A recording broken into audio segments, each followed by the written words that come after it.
Right, so I've got my good friend Dominic O'Hooley here, and I reckon I've known you now for about 8 years. Does that sound about 7 or 8 years? Maybe more?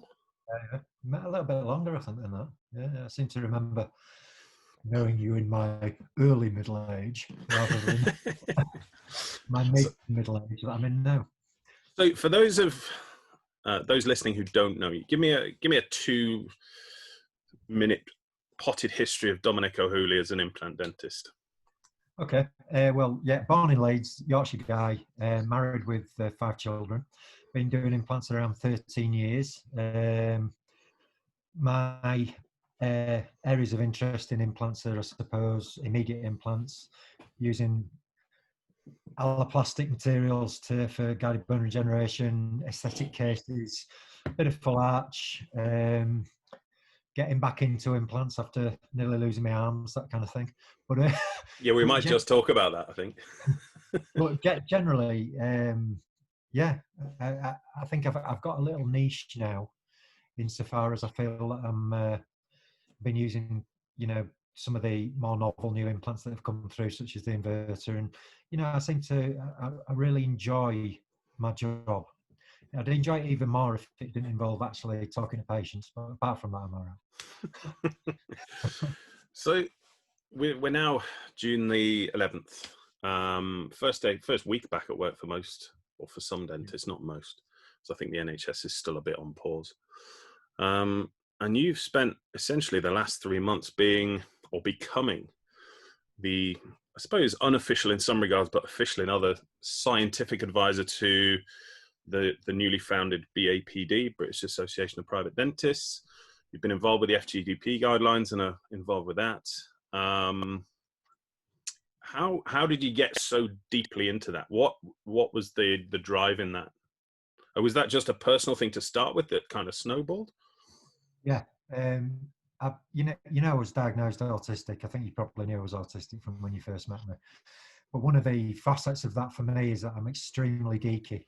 I come across sometimes as a bit of a joker, but underneath it, I'm very geeky. And one of the facets of being geeky is I read a lot of scientific papers, and I've always done that. And once we started with the lockdown, it became apparent that I'd highlighted the Wuhan virus sometime I think it was the 2nd day in January. And that's part of me. I keep abreast of global pandemics, emerging World Health Organization type issues, the disease X sort of thing.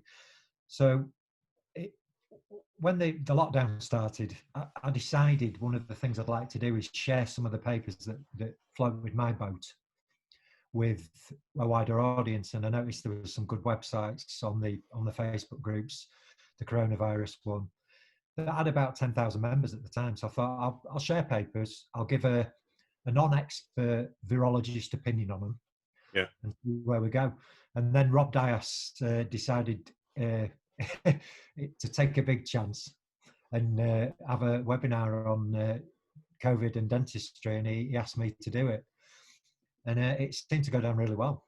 And it did. No, it was. I think it's the balance you managed to strike between the science and the pragmatic application of it for non-science people, really. Yeah. And I know we're dentists, but we're relatively straightforward, a lot of us, and we need the. I don't read a lot of papers. I read some, but it was quite nice to have it distilled down. Well, yeah, I mean, from my point of view, I've got a very strong feeling at the moment that we are being guided by a combination of pseudoscience and opinion. So therefore, I think we've got to have the precautionary principle, obviously, because we've got this novel pandemic that's happening. At the same time, I think sometimes we've kind of we can't see the wood for the trees, and we've ended up with these rather unusual pathways we've gone down, and it started to get me really fairly worked up about that. And I think that I think everybody knows my opinion. The first CDO webinar just absolutely drove me mad. Mm-hmm. I just thought we just haven't got the right kind of like leadership coming down here at all. And so I don't know. I can't. I've got a bit of imposter syndrome, if I'm honest, because though I feel like I'm communicating science to the profession quite well at the moment, I am well aware that I'm just a dentist who's got a bit of a sort of geeky side with regard to understanding and reading papers, and I seem to be communicating better than I almost ever have through the sort of webinar thing. Yeah. I've not really done many of them before. The first couple I did, the first one I ever did was for BioHorizons, I think, and I was in. I didn't do any slides. It was just you talking. I just thought I'd blag it, and yeah, I think I had about 9 people watched it all the way through. But you know, I think I've come on a little bit from that and become more relaxed in front of a little camera. So yeah, there's that barrier that perhaps is a help, maybe. I think it is a help. I think, you know, you've noticed when we were chatting, I'm all right, but I get embarrassed easy, don't I? I'm not. You do, and when I was looking at this and I was looking at questions and stuff like that, I was quite conscious about. I know you won't like talking about you at all. Not really, but I will. No, I know you will. I know you will. Yeah. The interesting thing is the way it's flipped, because I think it's fair to say that you're often the one in the limelight on social media in particular for maybe the wrong reasons, maybe for the controversial comments, you're often a dog with a bone with some things. I think, is that fair? I think it's 100% true. I'd like to think on the shallow level of my self-analysis, I'd like to think that it's that I'm a savior of truth. And yeah, I think that's fair. Try to avoid the shallow affluenza of modern trinketry, as I call it, collecting trinkets and cars and you know, selfies in front of car flipping emblems and crap like that, big watches, and you know, for me, as far as I'm concerned, that was the top line version of it. Yeah. But I think a deeper version of it is potentially a little bit more to do with the fact that I maybe have on occasion have had poor self-esteem myself, and I think sometimes it's almost a need for not so much legacy, but I suppose recognition, I suppose meaning something. Yeah. And so therefore, sometimes by being fairly outspoken and candid and not really having a filter, it can allow you to gain a bit of an audience. And I suppose there's an element of my personality that perhaps craves that or craved that. Yeah. And sometimes it was almost, I think that fitted in with a sort of almost a self-destructive side as well, which I almost quite got excited by the fact that it's the adrenaline rush, isn't it? Yeah, I'd start a process of something online, and it'd start escalating, and I'd start feeling almost like, well, this is what you deserve. So let's see what happens. Let's see it run its course. And I suppose being a bit of a people watcher as well, I'm fascinated by the responses that come from stuff. Yeah. And I find that more interesting in some ways than the actual beginning of the process itself. I like seeing what develops from it. Yeah. So, and it's obvious when you get a buzz from that, but you also get a buzz from people engaging with you properly, not fighting with you, but actually wanting to have the dialogue, the sort of intellectual dialogue with it bouncing backwards and forwards. That seems to really sort of get you going. Well, it does, because one of the things I try to avoid is I am inherently opinionated, but I try to avoid being in an echo chamber. So I do try to make sure that the people I surround myself with are disparate characters and they've got very different opinions. I'd hate it if I was surrounded by a group of yes, Dom kind guys. I want people around me who want to challenge me. Basically, because sometimes I think, well, I've only got one life. I nearly lost it a couple of years ago. I'm getting older. What really matters to me, apart from the obvious things such as my family and everything else, I think it's being mentally stimulated.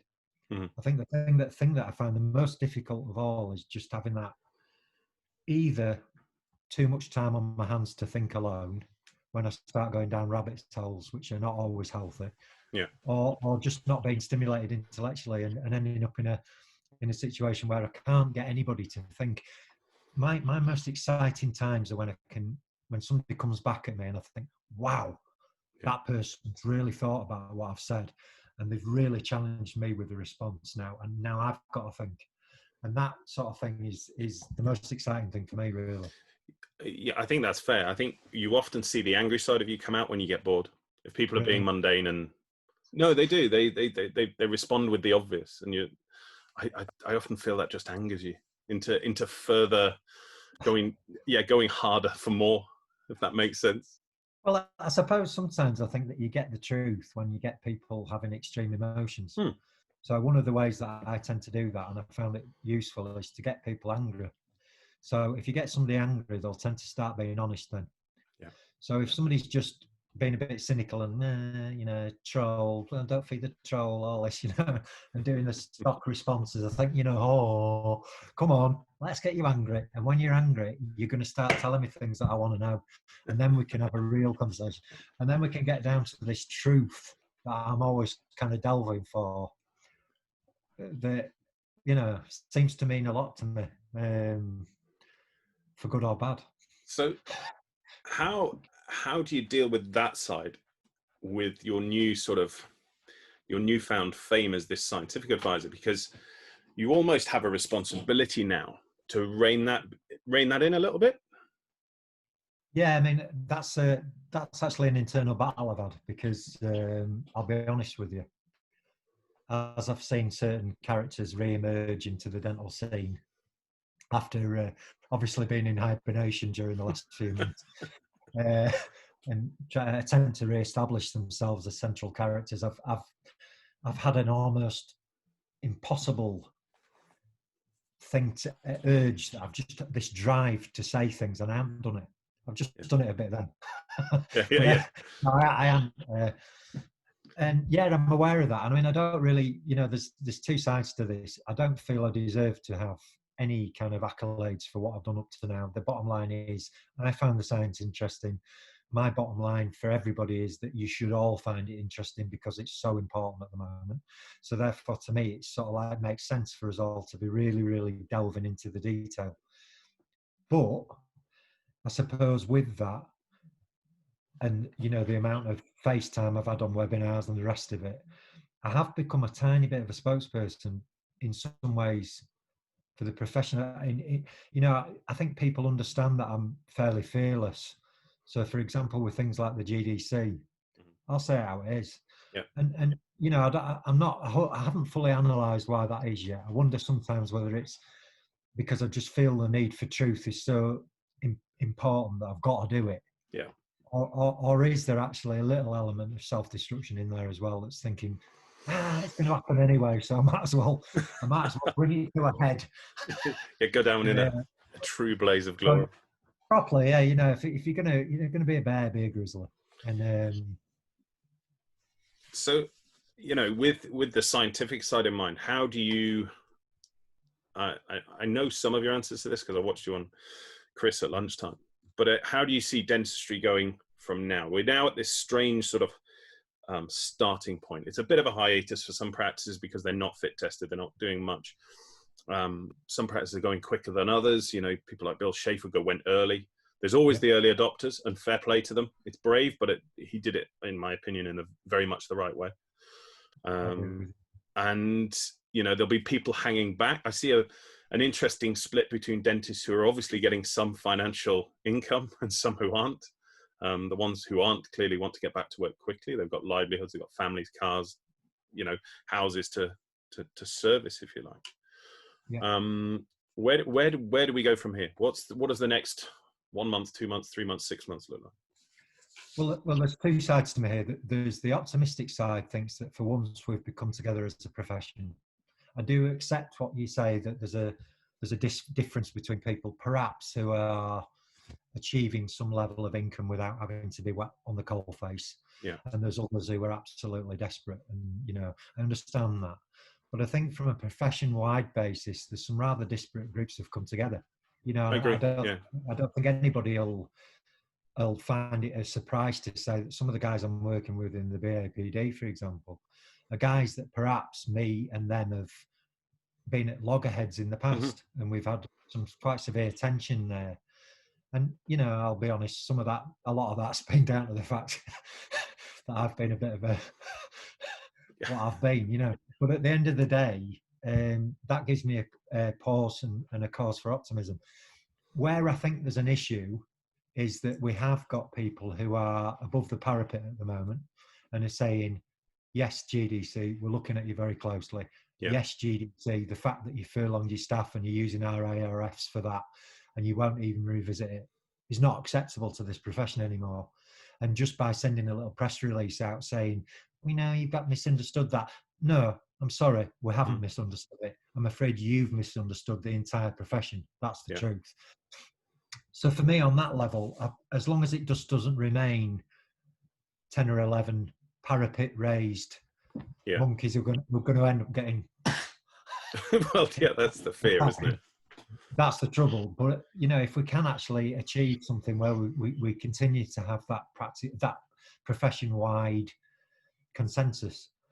Another bit of me thinks, and this is the realistic side, thinks that when the day-to-day comes into play again, and we're all concentrating on doing the implants, seeing our patients, you know, getting the day done, making sure that we're earning a crust, the bigger issues will eventually just go back to where they were before, and that worries me. That's the risk, isn't it? It is, because I don't think in our lifetimes we're going to have another opportunity like this. I don't see COVID-19 and this pandemic entirely as a negative, and I don't want anybody to think, oh God, you know, how heartless. No, I think it's been an almost unique opportunity for people to deep think and have time to actually reflect in a way that they haven't been able to do for years. And I think that gives us an opportunity to make fundamental changes to the way that this profession is. Yeah. And I think if we fail to do that, I think we're all going to regret it for the rest of our life. I don't think it'll happen again. I mean, Colin put me onto a webinar between Jim Ratcliffe, you know, the owner of Ineos, and is alma mater, the London Business School. And, you know, they reminded each other of a phrase, you know, make sure you don't waste a good crisis, because the opportunities there to, you know, change things, because we've had this 3-month sabbatical. It interests me, the GDC side of things. I wonder how, if there is going to be change, how you convert the relatively low numbers of active social media dentists into a bigger number of active dentists who aren't in social media. And I think that's the challenge, if there is going to be true change, whether that be at CDO level or at GDC level. And I think, you know, my feeling is that there has to be much, much more representation from the actual profession itself, from dentists on the GDC. If the GDC is going to survive, it has to go back. And if you look at optometry, medicine, everything else, their boards are just full of medics, vets, optometrists, and we don't seem to be like that.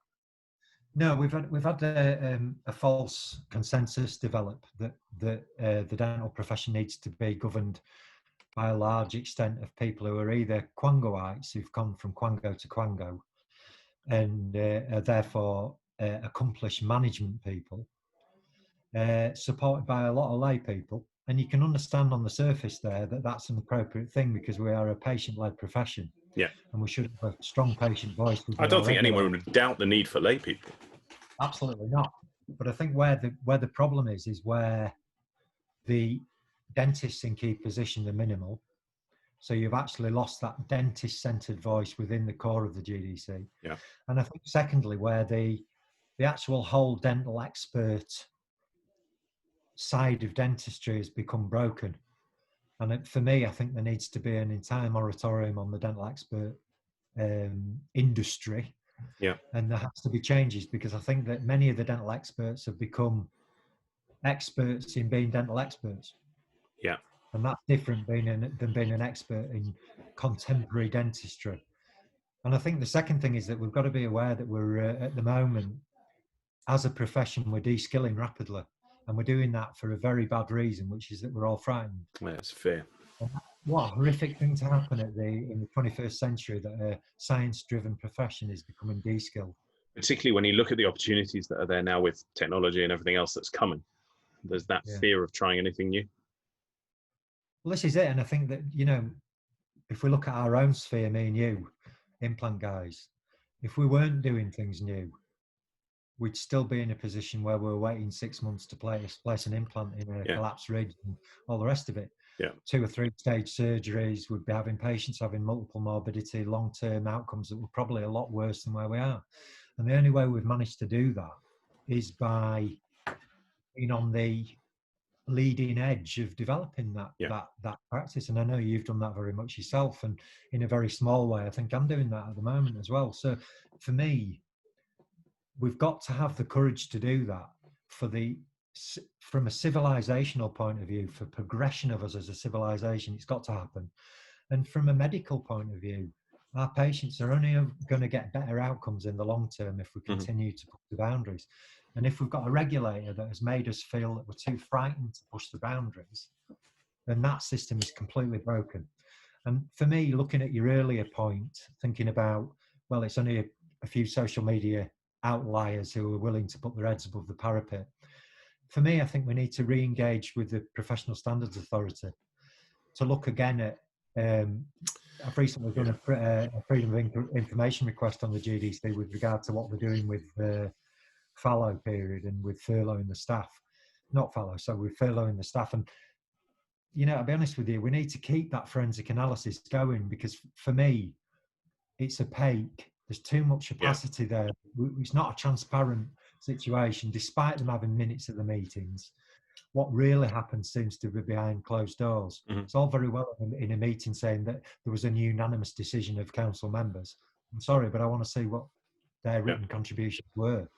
I mean, the frustrating thing for me, and I'm coming up to 20 years qualified now, is that when I first started, if you had a problem, it was resolved in the most part locally in the first instance, you know, and you know, you would think, I'm plucking figures from anywhere, but I would say 95% of any complaint with a patient, any problem with a colleague was, you know, went through LDCs or local regulatory groups that would deal with the vast majority of things. And what that did is it kept the GDC for the important stuff. And it just feels like everything goes to the GDC now. And that they're sort of grabbing onto that. They want to hang on to that because that's essentially their power, and that's how they can drive the IRF where it is, and they can you say, you know, we're looking after all of this. And I don't mean going back to the days where it was, you know, jobs for the boys looking after each other, making sure no one got into trouble. But actually, a lot of patients will get a lot more satisfaction from their complaints being dealt with much quicker than 2 years down the track for a simple complaint, as is often the case. You hear from colleagues who've been down a nothing but stressful GDC complaint. Yeah, and then, you know, I think there's two things. I think from Bill Moy's Malcolm Penderbury lecture, where he talked about expansion of remit for the GDC. That was, to me, that was basically saying, in other words, that was saying, to fulfill our legacy and enlarge our remit, that's the way that we can continue to exist as an organisation and not get subsumed within the GMC. You know, we can really expand our and you know, that to me concerns me a great deal, because you go from a right touch regulator that is used for the serious things and for the really patient centric things that cause harm, to actually become a heavy touch situation where it's on everybody's minds all the time. And so many because it's so cumbersome, the process, that you end up having extremely long cases that end up being adjourned halfway through. They cost hundreds of thousands of pounds. They employ loads of people involved in them. And then the patient at the very end of it may get some sort of semi-satisfactory outcome if there is a problem. But the truth is, it's broken. It isn't working. It isn't what other aspects of medicine do. It's almost unique to dentistry. And to me, it's got to stop. So, you know, my internal position is that I've decided I'm not going to let it stay as it is. From my internal point of view, I'm going to continue to be above the parapet, questioning, forensically analysing, and if I see something that I think isn't right, I'm going to say it loud and clear. But you know, well, no, there's nothing in the current climate of healthcare. That has to be the case, doesn't it? No, I think it does have to be the case, because I think at the end of the day, we've shown in the last 3 months just how patient-centric we are. Yeah. I know that I've been absolutely mortified having to do phone triage on I know. patients and to offer AAA, knowing that I don't want to give them antibiotics, but it's the only thing I can do. I know. And just thinking, well, this is against everything I've been taught as a scientific clinician, that I'm basically destroying their microbiome for no good reason other than the fact that we haven't got a system in place to see these patients. We haven't got the courage as a profession to the leadership within the profession to say, this isn't really about no face-to-face dentistry. It's about doing it in the right, safe way. Yeah. It's not about trying to use this as an opportunity for a core NHS service and the provision of almost like the provision of urgent dental care centre. Well, it'll be interesting to see how that pans out.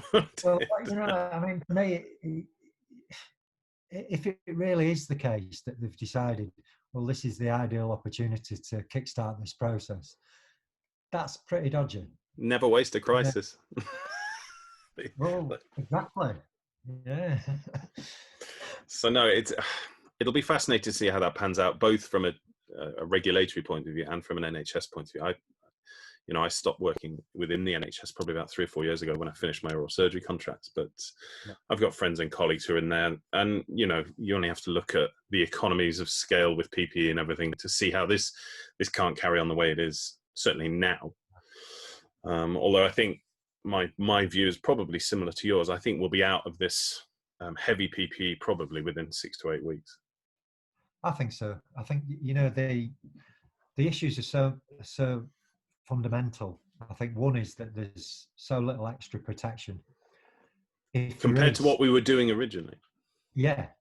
So it's you could argue on one level it's a marginal gain, but on the other you could say, well, it's actually a marginal disruption. Yeah. And what you're doing at the same time is you're taking the PPE from people who really do need it, and you're also creating this situation where you've lost your key things that you had with your patients. So, for example, your ability to communicate effectively with your patient has been disrupted.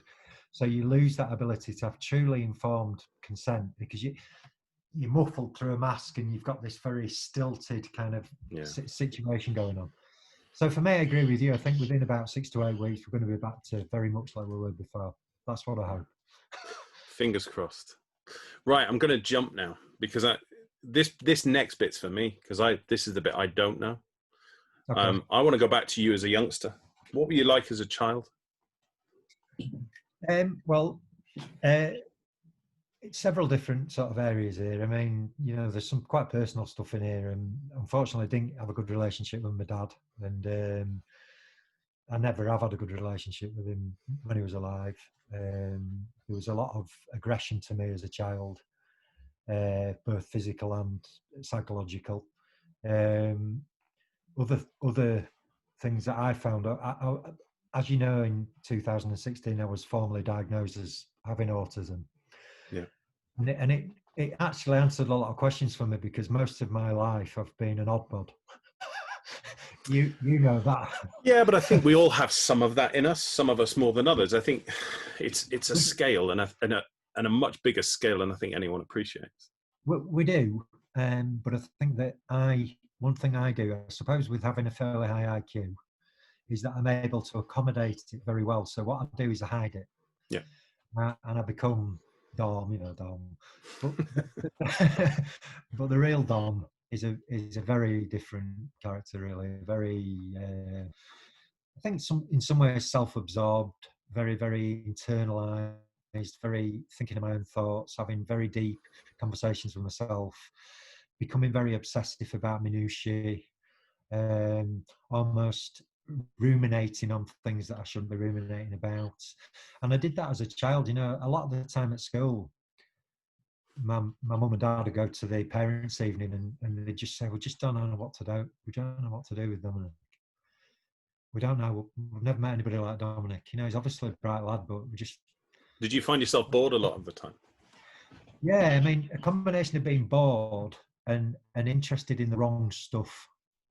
Yeah. So, for example, at primary school, I blew up the science cupboard You as a surprised me. nine, as a 9-year-old.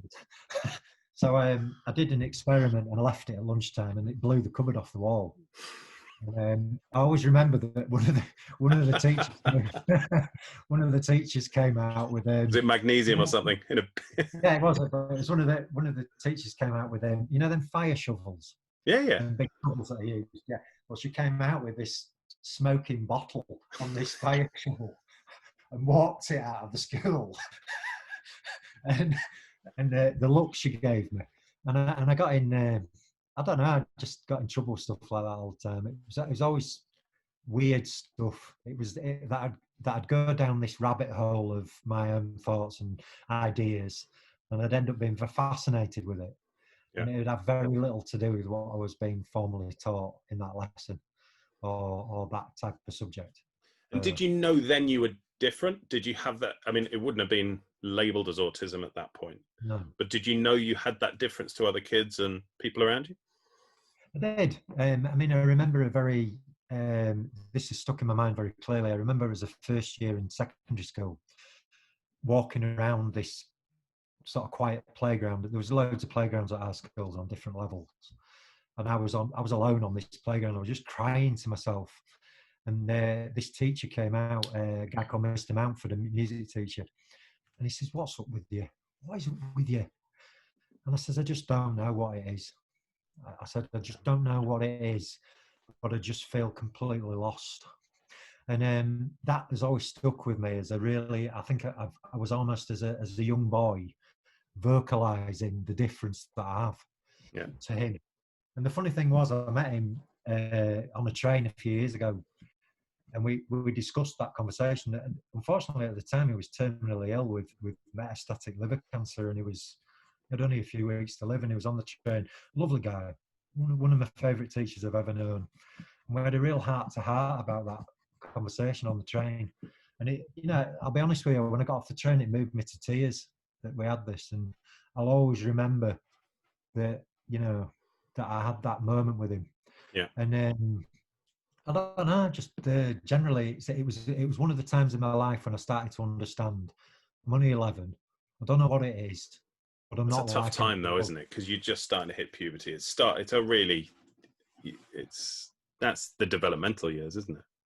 Well, it is, and you know what it's like when you're a lad and it's puberty. You know that some of the lads have had puberty earlier than you. Yeah. So when you have the communal showers, there's some of them walking around with things hanging between the legs that you definitely ain't got, and you know, pubic hair and all the rest of it. And you're still this in the early phases of puberty with a high voice, and you know all that, you know the things. So it's a very difficult time from a physical point of view. Yeah. But also, I think emotionally, and I think that unfortunately having a father that I had, it was such a difficult and destructive relationship, that didn't really help. And I don't think he had a clue that I was autistic or had something different. I just think he thought I was just bad to the bone. And there was, I mean, that has obviously partially formed you in a certain way. In so much as you anything you turn your hand to. And one of the first times I noticed the type of person you were is the way that you approached bikes. And we'll come on to bikes later, I'm sure, with the obvious discussion.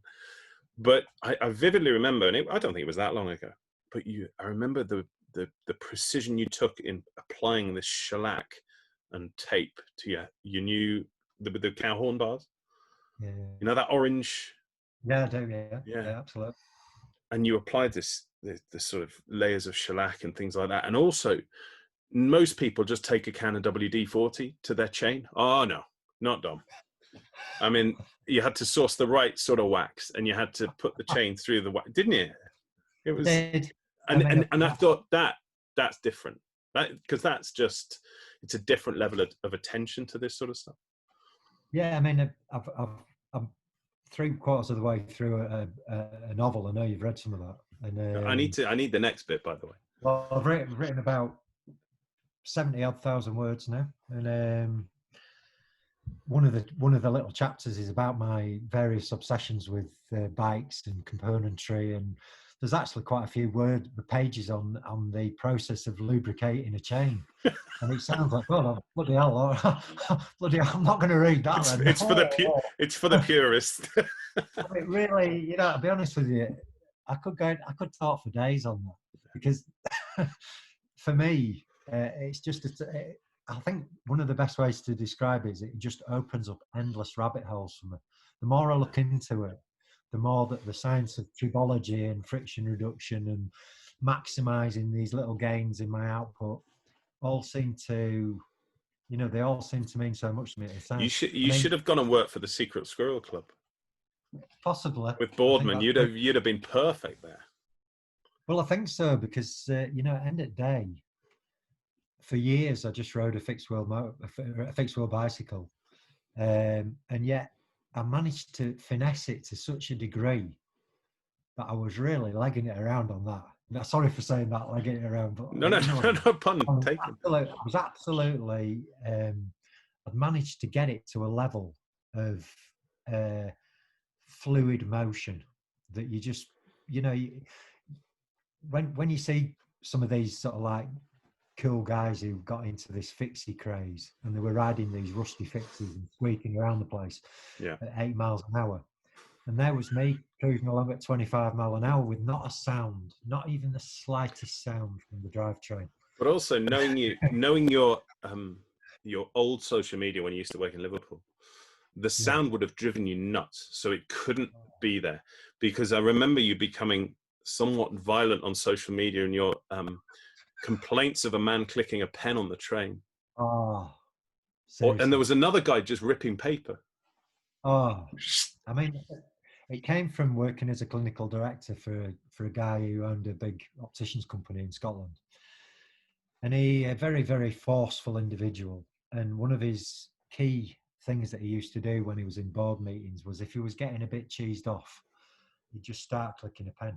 And he'd start it'd be fairly occasional.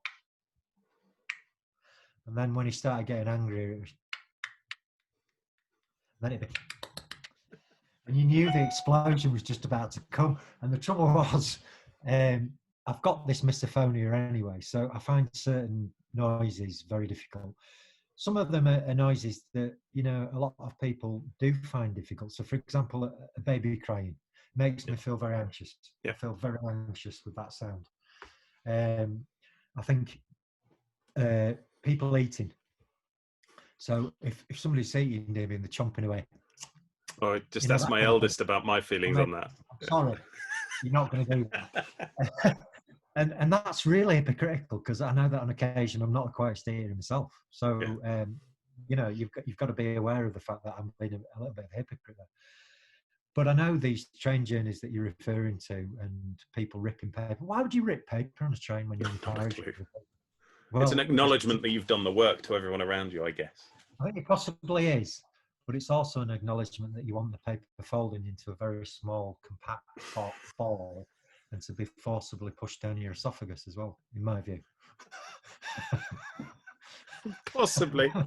I can't imagine the people on the train were thinking that, even though you were ready to do it and help them with it. Very cool. So going back a step, just picking up on the IQ thing, because I know that's something we've discussed in the past. When did you find out that you had an IQ? When was that brought to your attention, or was that something you discovered yourself?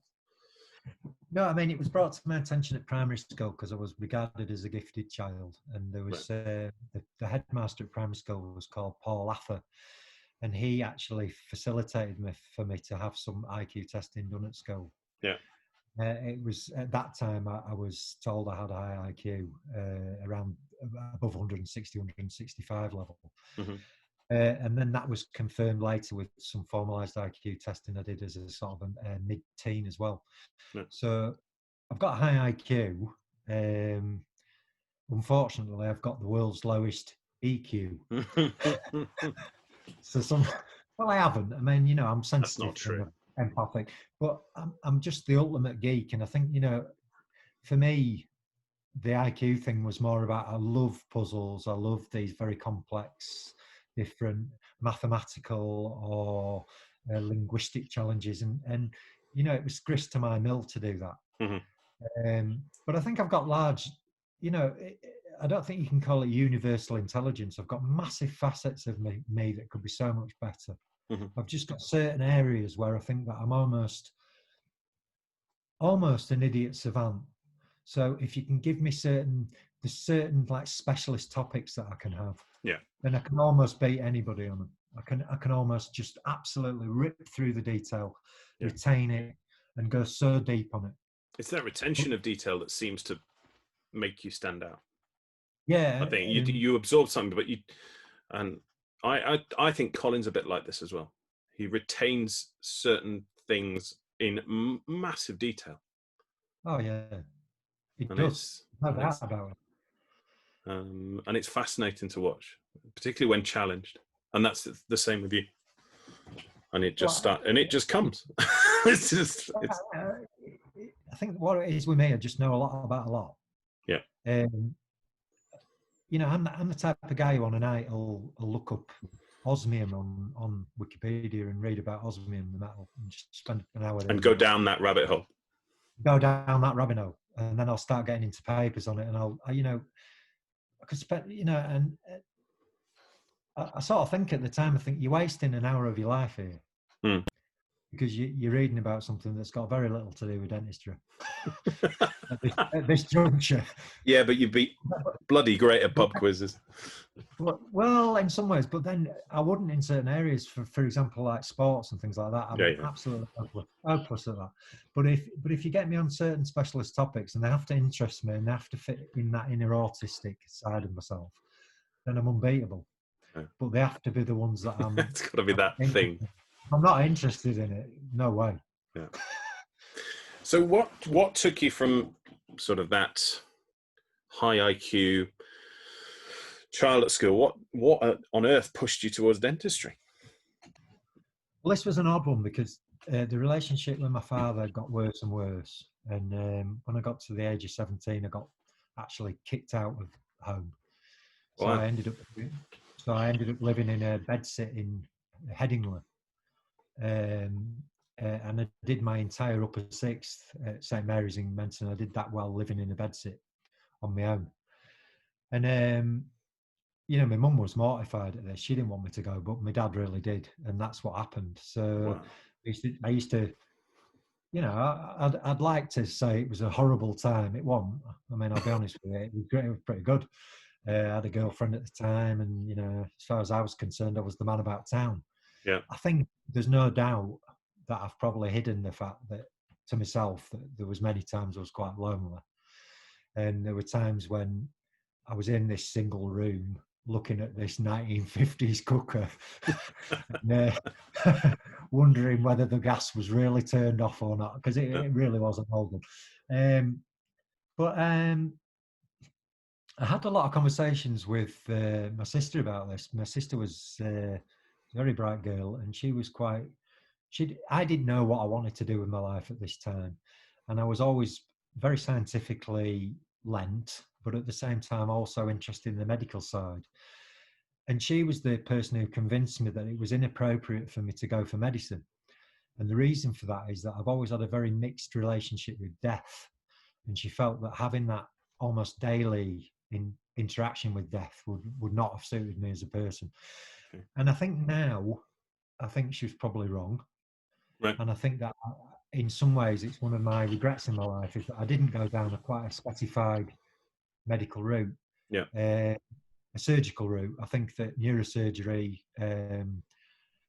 cardiovascular surgery, something like that would have been very interesting for me. And I'm not sure now that my immature self and my relationship with death that I had then would have been something that would have caused me a lot of distress now. What was the relationship with death? Well, I'm just thinking about it. I've always thought about it a lot. You know, I've been, both my parents died, and I was the person holding both of them at obviously different times when they died. When my mum died of advanced recurrent breast cancer that had gone to her lungs, there was me and my father were in the room in Cookridge Hospital when it happened, and poor sister was there, but she'd gone off to get a coffee, and I don't know what it was. I was at the foot of the bed with my dad, and we were having our normal discussion, and I must have heard something, from subconsciously heard a change in her breathing. Yeah. And I turned to the bed, and her breathing had changed, and I just had this massive compulsion to go up to the bed and hold her. Yeah. And I held her, and she breathed the last. Oh, man. You know, and I always remember because my legs went, and you know, I sometimes think you don't really know what happens in your life until you have something so incredibly intense happen to you and awful happen to you, that my legs just went. It's a sort of physical response to such a visceral, you know. Yeah, my legs went, and I fell on the floor, and I couldn't. My legs would not hold me, and then I forced myself to my feet, and I managed to run out of the room and go and get my sister. And you know, difficult, but I think it's the fact she'd had breast cancer 15 years before when I was mid-teen, and I think I just had this foreboding of death for so many years. I mean, I always remember when she started getting ill again, she got a letter home from the doctor, and this was about 3 weeks before she ended up being admitted to this hospital in Cookridge, this cancer hospital, for the last time. And at this time, we didn't know she had recurrent cancer. We just knew something wasn't right. She was short of breath, and she was coughing up a little bit of blood and things like that. And she got this letter back from the GP that she had to give to a specialist. And I always remember this. I was sitting in the lounge at home with her, and I said, I need to read that letter. I need to read it. And she said, you're not reading it. And I always remember this. I got angry with her. I wanted to read it. And it's one of the biggest regrets in my life that, that this internal need for an answer sort of subsumed the fact that I didn't at the time, because I think possibly because of my autism, I wasn't empathic enough to know how frightened she was and know that it was exactly the wrong thing to do. Yeah. Was to work on that letter. And you know, so I have this funny relationship with death. I think about it a lot. There's been times in my life when I've, you know, not suicidal ideations, but I've definitely thought about it too much. Yeah. And that's not me coming online here to suggest that I'm the clown who's got a broken heart. None of that. It's just I'm trying to be really honest, and I think it's important. No, I think it's just your relationship with various facets of your life. I don't think there's, you know, there's. No, I mean, it's fascinating, and I wonder, you know, thinking about it now, thinking about the relationship with your dad, so on and so forth. You also became a fairly supreme athlete as well. And at times, you know, I watched in utter awe at some of the runs, the cycles. I mean, some of the ridiculous rides you did on a fixie up hills that I can't get my ass up now. Granted, I'm about 10 stone heavier than you, but you always feel that truly great athletes are almost running away from something. Well, there's no doubt about that. I mean, from entering quite an arduous airborne TA regiment as a student, I got into really hard physical exercise, whether it was for a specific reason, such as bag work on the hills, or whether it was to do fell running. I used to really enjoy the really ultra long fell races where, you know, they were often over 20 miles and there were 9,000 or 10,000 foot climbing in the lakes. And, you know, I think this comes back to this dual-sided thing that I've got. One side of it is definitely I enjoyed the deep pain. Mm-hmm. So I enjoyed the fact that I went away from these awful deep thoughts I have all the time, that I have night and day all the time. And I went away from that into a position where I was just concentrating on the absolute visceral pain of putting one step in front of the other. And I suppose the other side of it was to try and, I think there's a deep element of trying to prove to this father of mine that I was different than he thought I was, and that I was doing things he couldn't have done. Yeah. And you know, with the biking, it's similar. I think being autistic, you have a need for repetition, and you know, I used to get almost hypnotized by the sound of the very quiet hiss of the chain, the fact on a fixed wheel that you're you are obviously fixed on the bike. There's no gears or anything. You can't freewheel. So I used to get in a thing where I almost became hypnotized. You would at that cadence. Yeah, and you know, well, this is it, and I think sometimes the really long rides get into a position where you're actually physically exhausted, and then I'd have some form of peace because you know I do silly rides like go from my house and ride to Hull on a fixed wheel, and then I get the train back, and all the way back I'd be quite peaceful because I was so knackered. And you know, like riding down to one of Colin's courses down. So it's almost exhausting the thoughts, isn't it? Yeah, well, that was it. You know, I drive down to one of Colin's courses, a good 100 and whatever many miles it was, 130 miles or whatever on the fixed wheel, with me stuff on my back, and then I'd get myself into the little, you know, the Premier Inn in Nottingham, where they all knew me, and I'd get in my room with my bike, and I'd be so tired. You know, a couple of times on the way down, I remember laying at the side of the road, absolutely knackered. And then I knew I had to do it the other way. So after the course, I'd go back. And I don't know. There definitely is an element of. There's an element of not so much showing off as trying to show people, I will not be beaten. Yeah. Nothing will beat me. And you know, I don't know if that's a healthy thing really or not, to be honest. Because I mean, at the moment, I think it is. I think, you know, this stuff's been studied. You know, I'd never read it before lockdown, and Colin put me onto Viktor Frankl, and you know, The Meaning of Man, and you know, the way he talks about that need for suffering to get what you need out of life. And I think, you know, this is me being a relatively uneducated philosopher, is that, you know, I think life's just too easy now. And that's part of the societal problem that we've got. And you need an element of suffering to actually find a drive and to find what pushes you forward. Otherwise, you just sit in this sort of static mode for as long as you're there, and nothing happens. Well, I think that's true, and I think that there's two sides to that. I think one side of it's very positive, and that need for suffering defines us as humans. It allows us to have these deeper feelings that we'll never have during this static life that we have.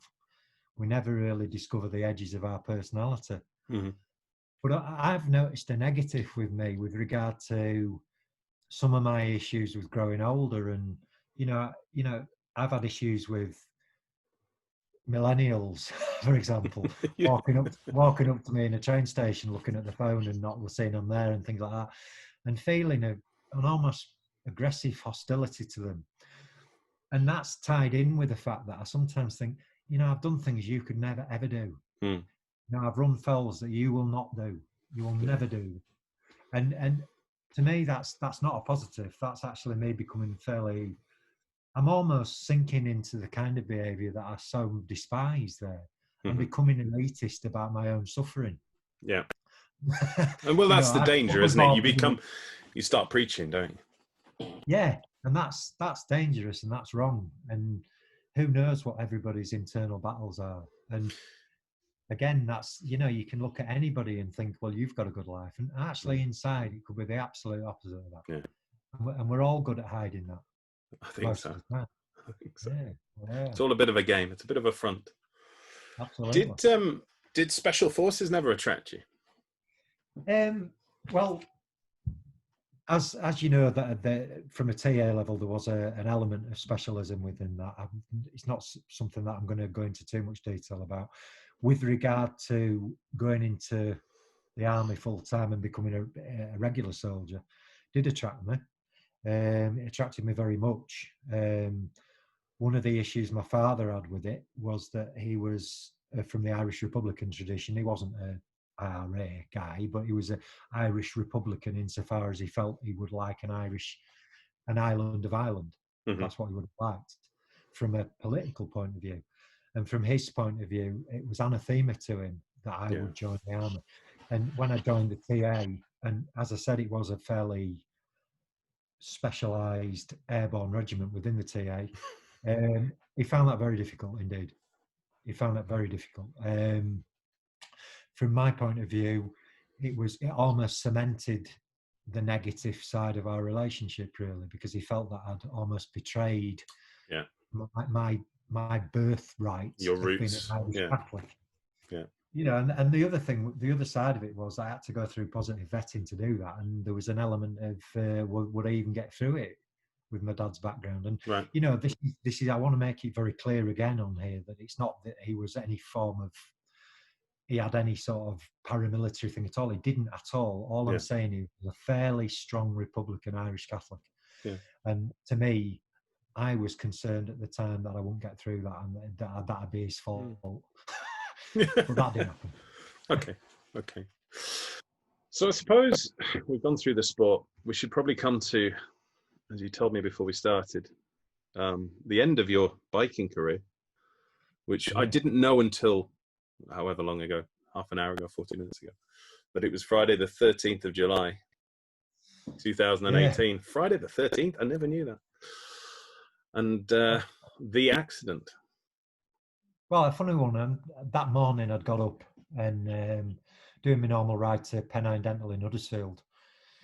It's about 21 miles. You know, showing my geeky side, it was 540 metres of climbing on that particular Obviously, ride. Yeah. Fairly arduous, but not too bad. Set off as normal. I was wearing my brightest cycling top, so it was a bright orange one from Prendis Ciclissimo with a chevron pattern on it. And I always remember Rebecca said before I set off, she said, "God, that's bright. I'm glad you're wearing that." Yeah.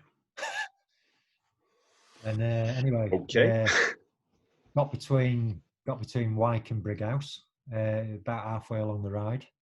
Beautiful morning, absolutely beautiful sunny morning, very calm, really hammering it along. It was blue sky, because what you're about to say has been on telly. It has. And unfortunately hit by a VW Crafter van, a combined impact speed of about 48 mile an hour. I almost took the right wing of it off with my right forearm, and ended up being airlifted to hospital in an air ambulance with severe injuries. Obviously, I had a degloved right forearm with multiple compound fractures. My left wrist was compound fractured again. My right index finger was nearly removed, an open fracture dislocation. I had a orbitoethmoidal fracture of the left upper outer orbit that had connected with the anterior cranial vault, letting gas into my brain cavity. Two bleeds on my brain. One of them axonal and one of them within the falx cerebri between the two hemispheres. And I had a C7T1 unstable neck fracture. Yeah, doing well. Did. Well, as I told you, I got a phone call at around about, I mean, this was first thing in the morning. I didn't find out till about 5:30, 6 o'clock, when our mutual friend Adam rang me and told me over the phone. And the discussion was, prepare yourself for the worst, because nobody knew how you were going to come out of this one. I mean, I remember, I knew what sort of person you were from a physical sense when you took the head off your femur coming off, was it Bolton Abbey? Yeah. So I'm going to tell part of this story. You can fill in the blanks, but this gives you an idea of you responding to a physical injury. You know, you came off on your bike doing some ridiculous speed coming down the hill and was it a blowout? No, a farmer had released a load of slurry onto the road. All right, so you just took off side. So I went around the corner at about 40 mile an hour, and it was wet slurry across the road, and the bike just went from under me. So within the next few days, the next thing you know is there's an X-ray being posted on social media of this rotation pin that had built. I say pin, it was a fucking rod, wasn't it? It's called a dynamic hip screw, and it was 11 centimeters long and 1.2 centimeters wide at its widest point. The worrying thing I have, and I've been fortunate or unfortunate enough to see a fair bit of orthopedic surgery. You had that done under local. I did, yeah. I mean, I was offered a general at Wharfdale Hospital, and the surgeon who did it had an unusual name. He was called Mr. Legator, which I thought was There's quite nothing wrong with appropriate. that sort of name. Not at all. He was from Ilkley, and it's a town I cycle through all the time. And I thought, the omens are good here. And he said, we really have to get you down to theatre because you're going to lose the head of your femur otherwise, because you can get something called avascular necrosis. It's just become ischemic and yeah, so your head of your femur fails and you have to have a hip replacement. And he said, you've got a garden class 2 fracture. It's a bit displaced. We don't know what the blood supply is doing, but we need to get you down to theatre. And you can either have a general or you can have a spinal. And if you have a spinal, you can watch me do it if you want. So I said, yeah, I'll have that then. And ended up going down to theatre and bending. You have to bend forward from the waist while the anaesthetist comes and injects you at the bottom of your back. And it's a little bit like an epidural, I think. But when you have it, you get this immediate vasodilation of all your veins in your whole body. So all your veins stand out and you get low blood pressure and sweating like a cow. Like, and then you just go numb all the way up to above your waist. Completely. Ended up in the operating theatre with the fluoroscope so we could see what we were doing at the time. So I was getting a few greys, a little bit of radiation, and then he used this enormous like surgical drill. Yeah. So he said he was giving me a running commentary as he did it, and he said, when we do old ladies, I tend to just whip the fillet off the bone, to take the muscle off the bone, and it's there's bits of meat flying everywhere. But he said, when I do it with you, I'm going to really be careful as I take this muscle off because I know you want to cycle again. Mm-hmm. And he said it was really delicate how he did it. But when he started drilling, he was leaning his full body weight on it. And my whole body was vibrating. So this was going down the long end of the femur? Yeah, no, going in the long end, yeah. And then the pins went in the side, didn't they? But yeah, so it come entirely up through the middle of the ball. Yeah. You have to be very careful that you don't go through the end of the ball. So it's a very accurate surgery. And he absolutely got it perfect.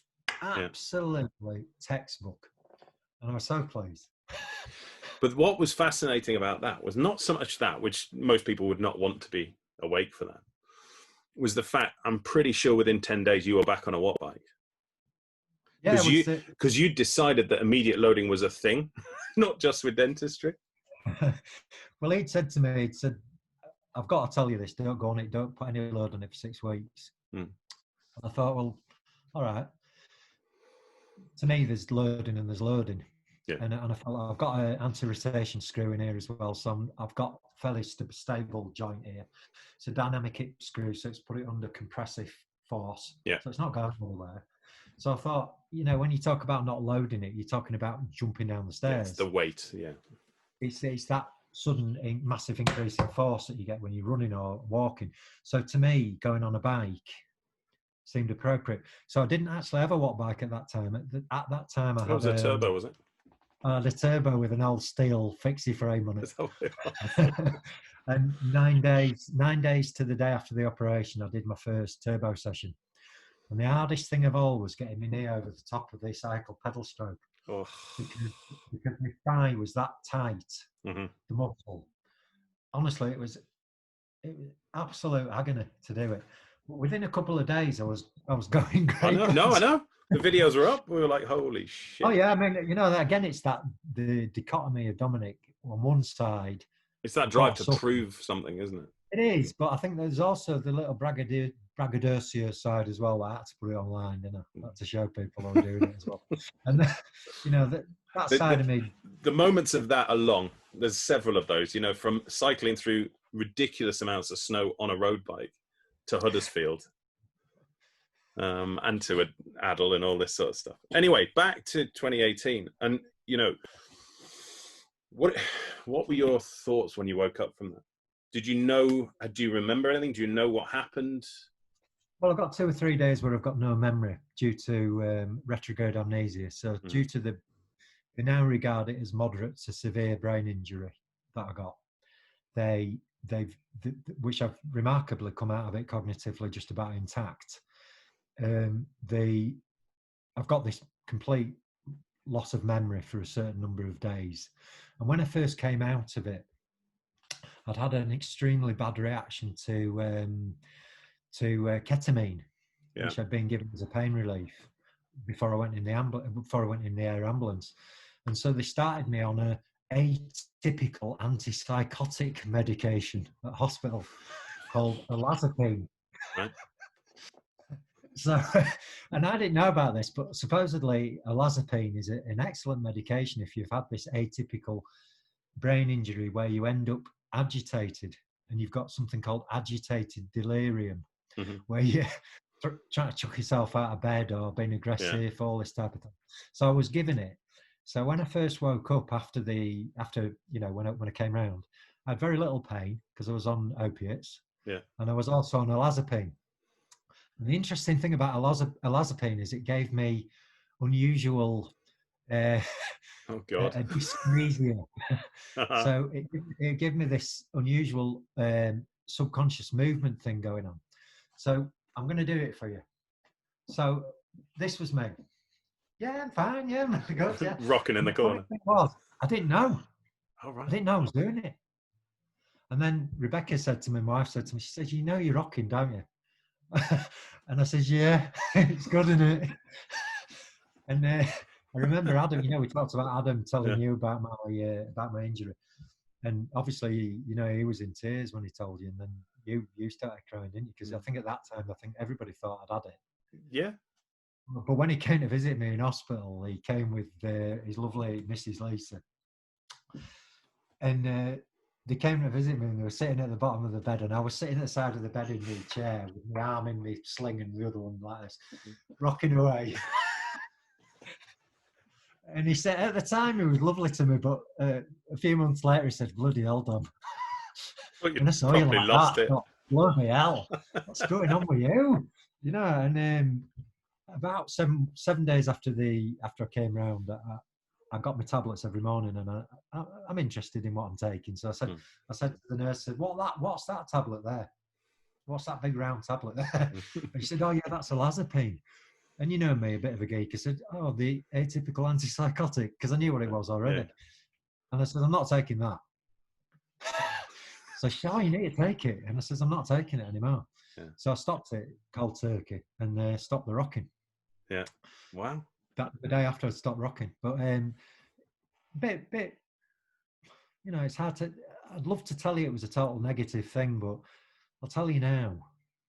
God, I felt good on it.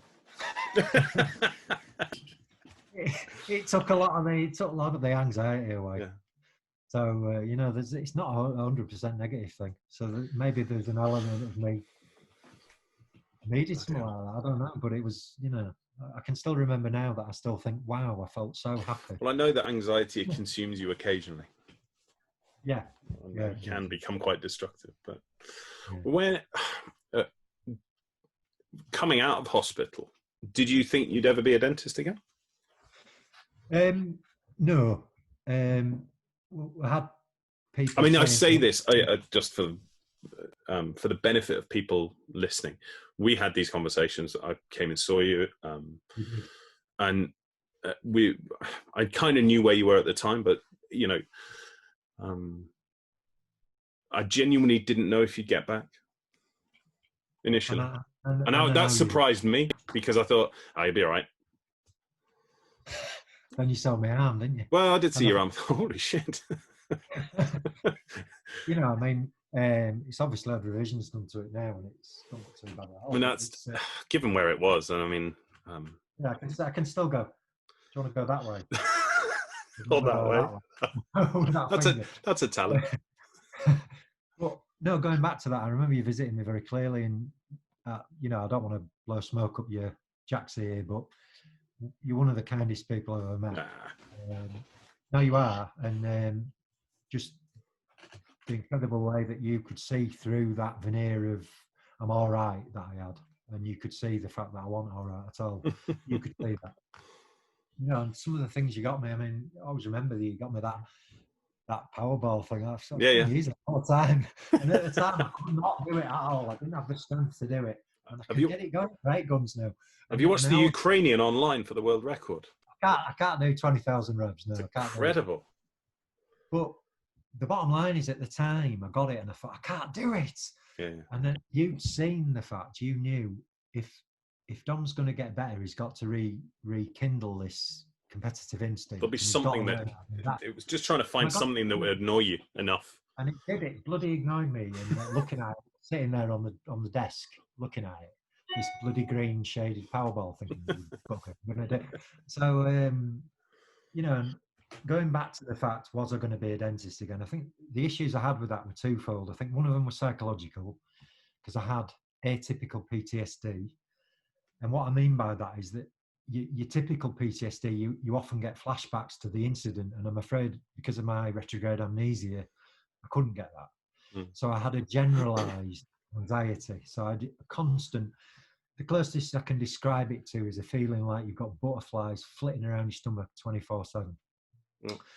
And that was combined with something called early morning awakening. So what happened is I'd go to bed. I used to get tired in the evening, and I'd often be in bed and ready to go to sleep at 9 o'clock at night. And every single morning I'd wake up between 1:30 and 3 o'clock in the morning. And that'd be it. There'd be absolutely no way I could get back to sleep. Mm-hmm. And that went on for 9 months, Shit. every single night. Yeah. And I got to the point at one point where, you know, I didn't think about ending it all, but I thought, if this is my life going forward, I've got no massive wish for this to be it anymore. Yeah.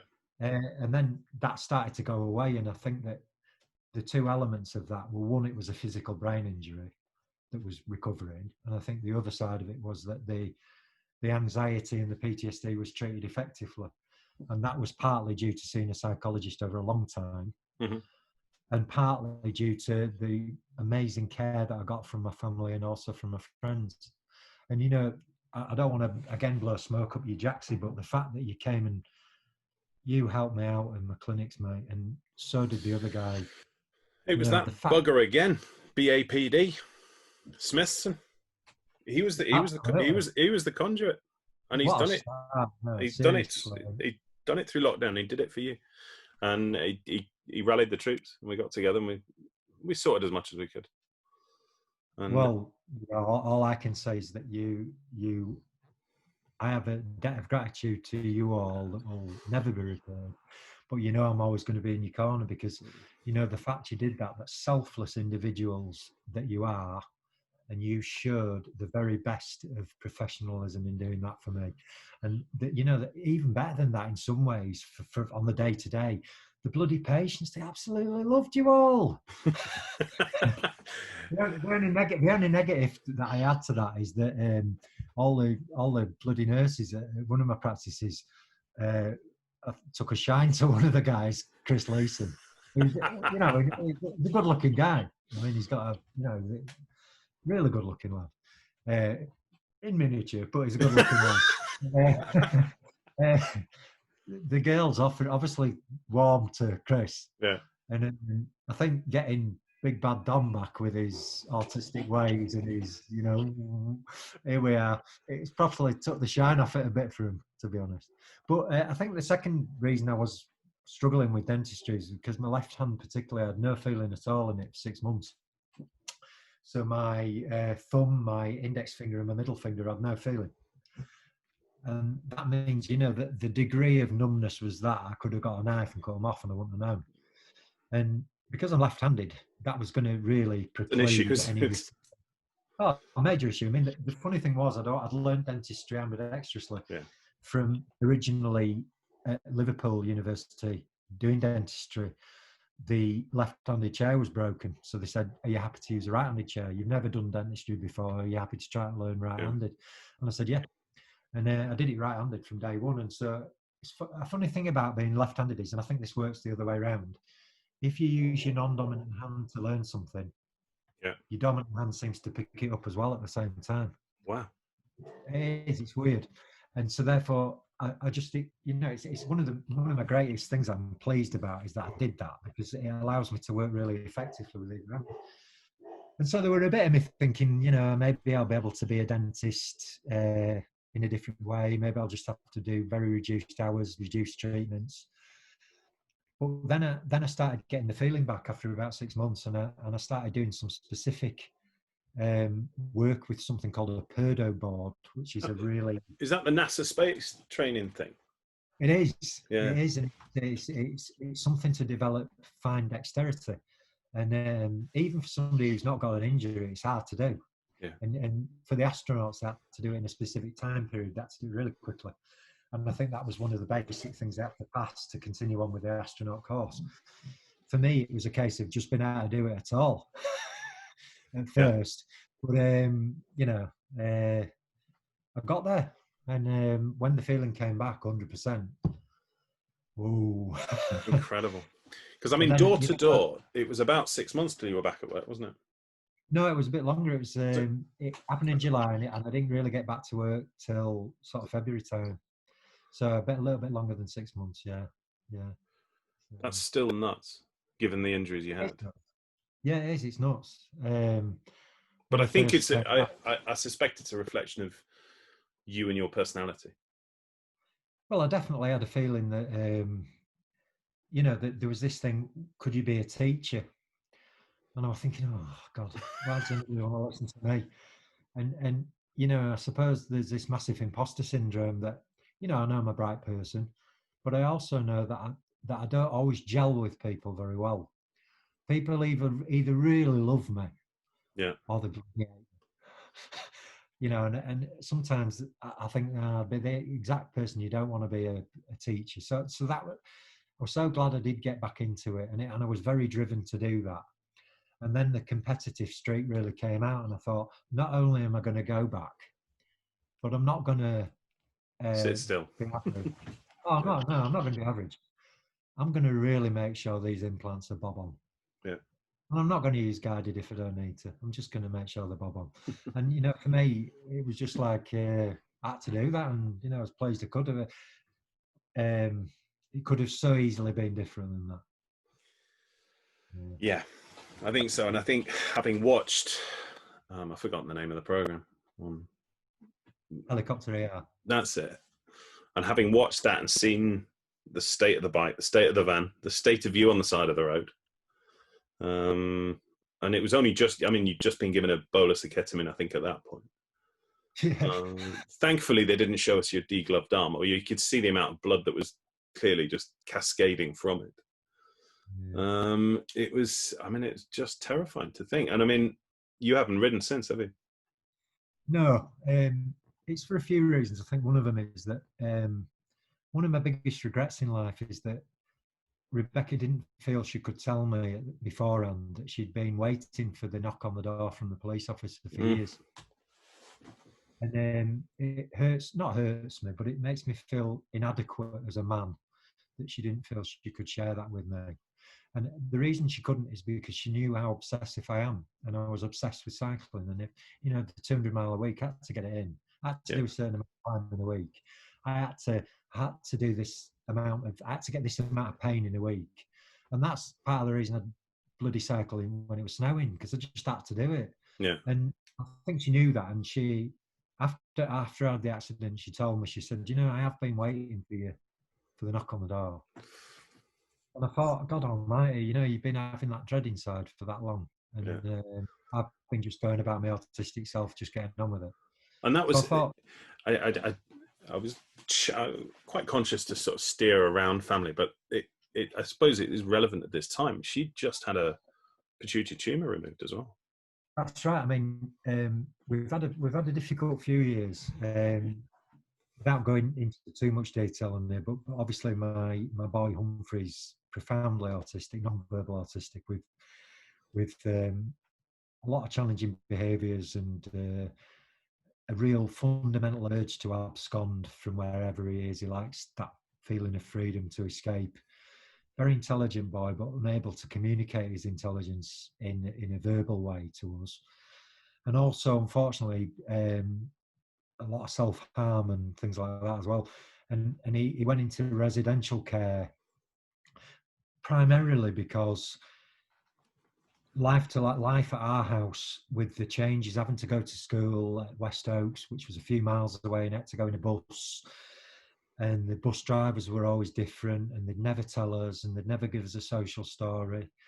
And it was very difficult. And he was, you know, his little sister was getting very frightened of him and things like that. And he ended up in a residential school for autism near Doncaster.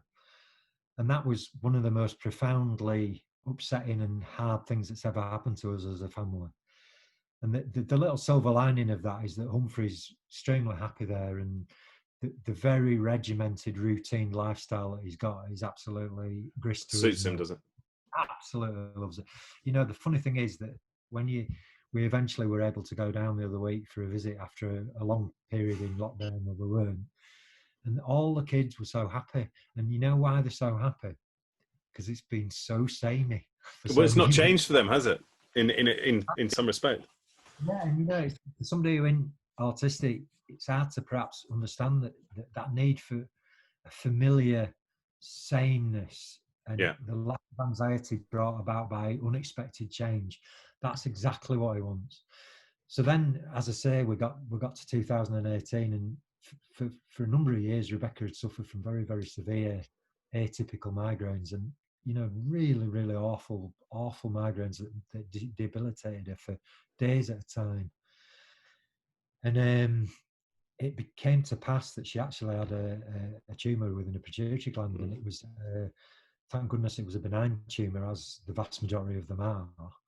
But I'm afraid it was growing fairly rapidly into the optic chiasma, where the optic nerves come together at the base of the brain, and it was actually affecting her visual fields. Right. And so she had to have a difficult surgery through the transnasal approach, where they put a rigid endoscope up your nose, nasal endoscope, take some bone away from your sphenoid bone, and actually access your pituitary gland from the base of the skull and remove the tumour from between your carotid arteries. Very risky surgery. I vividly remember you posting a version of that on social media. There was a YouTube video with it, and it was an astonishing piece of surgery. Oh, it's wonderful. I mean, the fact they can do that, and I mean, they have two surgeons. They have a neurosurgeon and they have a ENT surgeon together, and they're watching a big monitor, and they're doing it basically on a video. So neat how they do it, how they remove the distal septum of the nose and they use part of it to create a flap, and how they the one thing that I found difficult is that they don't irrigate the drill when they take the bone away. So for an implant, when you're watching your implants weren't going to take, we're just going to get necrosis, were we? You weren't happy. Taking the bone out without any irrigation, you think, ooh. You know, but from an absolute technique point of view, incredible. You know, Rebecca, the fact that she was able to look after Humphrey with that underlying massive issue, it truly proves to me that despite anything I've been through, I'm absolutely nothing. I'm not nothing compared to the strength that she's got. Nothing at all. And you know, the only wish I could have in going back is that I'd have been more aware and more empathic of it and understood, and maybe used my medical background to maybe delve deeper into these atypical migraines. And come on, I think that you know, that's how you're going to look at it, and you look at the fact that you felt selfish that she couldn't tell you and this and the other. But I think by the same token, she knew you needed that outlet as well. Oh, yeah. And talking about the cycling, what's the outlet now? Well, the outlet now is apart from COVID papers. I do a fair bit of trail running. I haven't been out for 3 weeks because I've got a groin strain that's really bad, and I just can't run. So I'm at the moment. I mean, the first time since I was about 16, I haven't done any training for weeks. So I'm doing loads of press ups and loads of exercises to strengthen the glutes and other muscles that I'm obviously not using properly to try and get through this injury. And I think it's highlighted a weakness in my own character in the fact that I've used training as a crux and endorphin release. It's almost like a drug. And now that it's not available to me, and I know, you know, we both know how difficult it was for Colin when he couldn't run anymore. and that's the difficulty. You find the endorphin release somehow.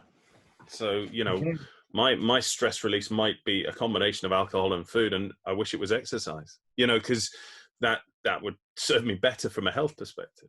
I mean, I do enjoy still getting on the bike and so on and so forth, but you know, we all have our weaknesses. Well, you know, my issue with alcohol, for 20 years, I didn't drink because when I was a student, I was a binge drinker, and it used to lead to other aberrant behaviours. So I became Mr. Clubber, and I'd go for days, and you know, the things that's associated with clubbing. And there was also That's possibly another podcast for when we're both retired.